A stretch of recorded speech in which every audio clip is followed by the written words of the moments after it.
Halo guys, kembali lagi di Nina di Film. Kali ini kita akan melanjutkan alur cerita komik yang berjudul One Day in Seoul. Melanjutkan di episode 35 dan 36 kemarin, kali ini kita akan lanjutkan di episode 37 dan 38 ya. Ketika Yeonwon membuka pintu kamar itu, di dalamnya sudah ada virus. Dan sepertinya virus itu tanpa sel ya. Yeonwon pun mendekati virus itu untuk membakarnya, yang diikuti oleh Kang Min juga. Semakin dalam memasuki kamar itu, ternyata virus itu dari seseorang gembel yang sudah bermutasi guys. Si gembel tak berdaya dan tak bisa bergerak. Ternyata virus tanpa sel itu jadinya seperti ini guys. Si inangnya masih bisa merasakan dirinya. Akan tetapi si inang tersiksa oleh virus. Nah, disebut tanpa sel itu, jadi si sel itulah yang menguasai si inangnya, yang membuatnya jadi menyerang orang-orang atau makhluk hidup. Lalu si gembel meminta untuk dibunuh karena tidak kuat menahan sakit seluruh tubuhnya. Datang si Sungyu yang akan langsung membakar si gembel, tetapi ditahan oleh Yeonwon karena Yeonwon mau tanya-tanya dulu ke dia. Si Yeonwon mendekati monster itu sambil berpikir, apa ini? Ini virus, tapi tidak ada sel. Dan terlihat virus ini gabungan, maksudnya gabungan antar virus-virus yang lain ya. Si Yeonwon bertanya pada si gembel, apa bapak baik-baik saja? Apa yang bapak rasakan? Kok bapak bisa bicara? Kemudian si gembel menjawabnya, tapi gak nyambung. Kau kan yang datang ke sini duluan. Tolong bunuh aku dengan api itu, aku mohon, kata si gembel. Si Yeonwon akan membunuh si bapak, tapi sebelum itu jawab dulu kenapa bapak masih bisa sadar walaupun sudah terinfeksi. Lalu si gembel pun menyadari adanya virus di badan si Yeonwon, dan si bapak bilang, kenapa badanmu masih utuh dan tidak berubah meskipun sudah terkena virus. Si Yeonwon gak ngaku kalau dia udah kena virus dan kembali bertanya kenapa bapak masih bisa sadar. Si gembel menjawab karena virus itu tak suka dengan tumor di otaknya. Si bapak bisa tahu bahwa ada tumor di otaknya dan si virus tidak mau masuk ke otaknya karena si virus memberitahu si gembel guys. Ternyata si virus ngajak ngobrol di tubuhnya.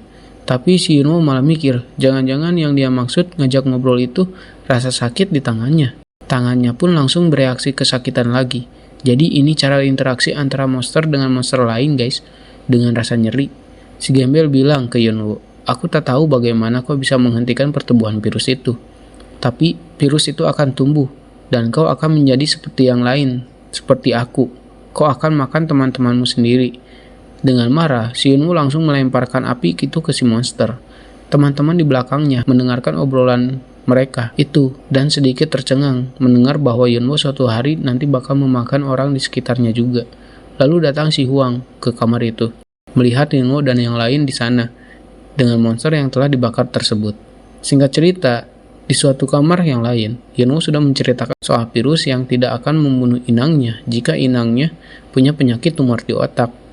Kemudian si Huang akan pergi ke kantin, lalu dibantu dipapah oleh si Yeonwon. Ketika ditinggalkan Yeonwon, anak-anak yang lain langsung membicarakan si Yeonwon yang sudah terinfeksi. Si Sungyu mengatakan, siapa saja yang mau bareng dengan Yeonwon akan kutonjok dia, karena si Yeonwon sudah resmi terinfeksi. Si Soyun mah murung ya kan? Si Kang Min membuat hipotesisnya. Menurutnya, tentang sel kanker, memang tidak ada kata penyembuhan total dalam kanker. Kembali ke Huang dan Yeonwon setelah di kantin. Di sana ada dua gembel lain yang selamat. Si Huang bertanya, mana gembel yang lain? Ternyata mereka pergi ke tempat pengungsian buat ambil perbekalan cenah. Beralih ke pengungsian di tempat lain. Ternyata para gembel yang tadi di tunawisma ini sedang ditahan untuk jaga-jaga, kata tentara. Jangankan diberi makanan, saat ini mereka akan ditembak karena mencurigakan ya kan. Kembali ke barudak Yeonwon yang sedang membahas tentang Yeonwon.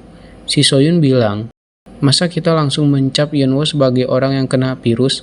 Yeonwon kan tidak mempunyai gejala mencurigakan. Si Sungyu marah karena sudah jelas-jelas Yeonwon dicurigai banyak orang, apalagi dengan omongan si monster yang tadi. Si Soyun malah membela Yeonwon dengan ngomong, kita kan sudah lama bersama dengannya dan sampai sekarang tidak ada masalah. Saat sedang mengobrolkan Yeonwon, tiba-tiba datang para tentara yang akan menyerbu gedung tunawisma ini. Lanjut episode 38. Ternyata para tentara itu adalah orang-orang yang dari tempat pengungsian saat pembakaran Thea guys, dan mereka kesini berniat membawa semua anak-anak yang kabur waktu itu. Dengan si para gembel sebagai yang mengantarkan mereka ke gedung ini. Anjing cepu. Sungyu dan Kang Min sedang memecahkan kaca agar mereka bisa kabur lewat belakang dan tidak tertangkap oleh para tentara. Di saat seperti ini, si Soyun hendak akan menunggu Yeonwon dan dia tidak akan meninggalkan Yeonwon untuk kedua kalinya. Mendengar itu, si Sungyu marah dan berhasil memecahkan kaca itu. Si Sung Yu pun lari, meninggalkan yang lain, disusul oleh Kang Min dan Isul. Si Isul sebelum pergi, dia bilang ke Soyun, enaknya jadi kamu. Sebenarnya kamu kan gak mau ambil resiko, tapi berusaha buat gak ninggalin teman agar tidak merasa bersalah. Enaknya seperti itu. Dia pun kabur keluar. Setelah agak jauh, di luar si Isul tak menyangka bahwa Soyun beneran mau nungguin Yunwo. Si Isul pun malah pergi juga.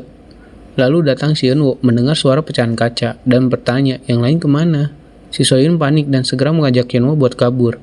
Tapi sudah terlambat, para tentara keburu menemukan mereka sambil menodongkan pistol. Kembali ke pengungsian di mana Ji-Hun berada.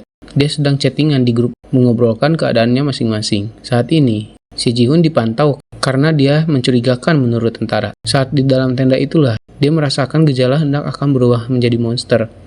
Ji-Hun mengingat kejadian dia dituduh oleh Yunwo Tae. Dan benar kan kejadian? Namun saat tentara datang dan menanyakan keadaannya, Ji-Hun berpura-pura nggak apa-apa karena takut langsung dibakar ya kan. Si tentara menodongkan pistol ke Ji-Hun. Si Ji-Hun kaget dan meyakinkan para tentara ini dia tidak apa-apa sungguh cenah. Tentara yang satunya lagi keluar hendak akan melaporkan kejadian ini ke atasannya. Lalu datang Tae-in yang akan memeriksa Ji-Hun cenah. Karena Tae-in ini dipercaya sama tentara bisa mengetahui yang kena gejala monster, jadi si tentara pun membiarkannya. Lalu Tae-in bilang, dia tidak apa-apa, aku mau bicara dengannya sebentar. Dan para tentara pun keluar tenda. Si Tae-in duduk di depan Ji-Hun, dan Ji-Hun menanyakan, Tae-in ini siapa? Aku bisa membantumu, cenah. Kembali ke Yunwo dan yang lain-lain, yang sudah ditangkap oleh tentara. Mereka semua ditahan dan sambil dijaga ketat oleh para tentara. Si tentara melaporkan ke tentara lain. Jika mereka menemukan anak-anak yang lain, segera laporkan. Si Yunwo menenangkan Soyun soal ini. Mungkin tidak akan terjadi hal buruk. Lalu ada gembel dengan lantangnya bilang, kenapa para tentara memperlakukan rakyat seperti tahanan? Kalian kan harusnya menjaga kita.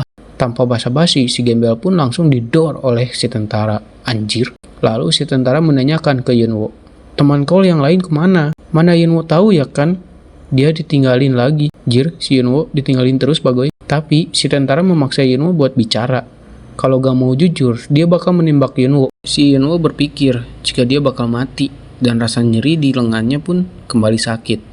Itu pertanda ada monster di sekitarnya. Melihat Yunwo kesakitan, para tentara kebingungan ya kan.